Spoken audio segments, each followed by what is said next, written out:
পশ্চিমা বিশ্বের সব অপসংস্কৃতি থেকে দূরে রাখতেই আমার এই সাজ। 232-এর আজকের এই দিনে আসলে আমার মনে হয় যে বাংলাদেশ আরও একটি নতুন মাত্রা যুক্ত হতে যাচ্ছে।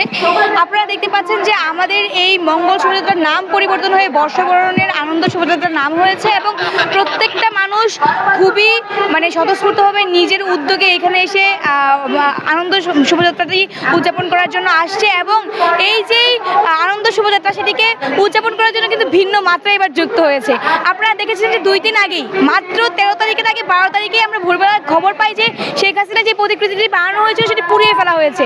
সেটা কে করেছে সেটাও অলরেডি বের করে ফেলা হয়েছে, কিন্তু কথা হচ্ছে যে আমরা তার আসলে তার যে রাক্ষসী যে চেহারা বা যেটা আসলে কি বলে প্রতিকৃতিটা আসলে যে আকৃতিটা সেটা আসলে স্যাররা যারা চারুকলায় দায়িত্বরত ছিল তারা চেষ্টা করেছে যেটা পুরানো হয়েছে সেটা সেভাবে না বানাতে পারলেও আবার যেন নতুন করে বানাতে পারে। এবং এখানে আরও কিছু আইকনিক জিনিস আছে, যেরকম মুগ্ধর পানির বোতল রাখা হয়েছে, তারপর হচ্ছে যে আগের রাখা কিছু বাঘ, তারপরে পালকি এবং বাংলার ঐতিহ্যের সাথে যায় এরকম অনেক কিছু রাখা হয়েছে। আমি আজকে এখানে আসলে বাংলাদেশ গ্রিন ফিউচার ফাউন্ডেশনের একজন শুভেচ্ছা হিসেবে দায়িত্বরত আছি, শৃঙ্খলা রক্ষায় কাজ করছি এবং আমি চাই যে এই আনন্দ শোভাযাত্রাটা খুবই সুন্দরভাবে শেষ হোক। সবাইকে শুভ নববর্ষ।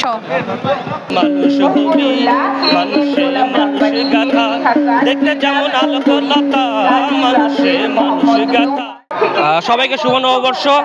আসলে পহেলা বৈশাখ আমাদের বাঙালি জাতির একটা ঐতিহ্য, আমাদের নিজস্ব সংস্কৃতি।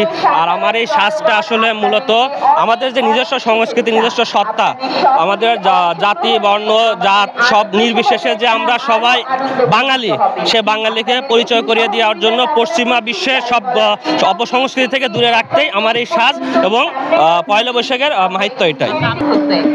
বাঘের মুখোশ দায়িত্বে অনুপম, খুরশেদ, বর্ষণ, সজল, নাহিদ, পলাশ, রবিন, শাহনুর, শফিকুল। সরকার দায়িত্বে ছোটন, তাসলিমা। তুই মানুষের খাবারে মূল হারাবি, তুই মূল হারাবি, মানুষ বুঝলে সোনার মানুষ হবি, মানুষ বুঝলে সোনার মানুষ হবি।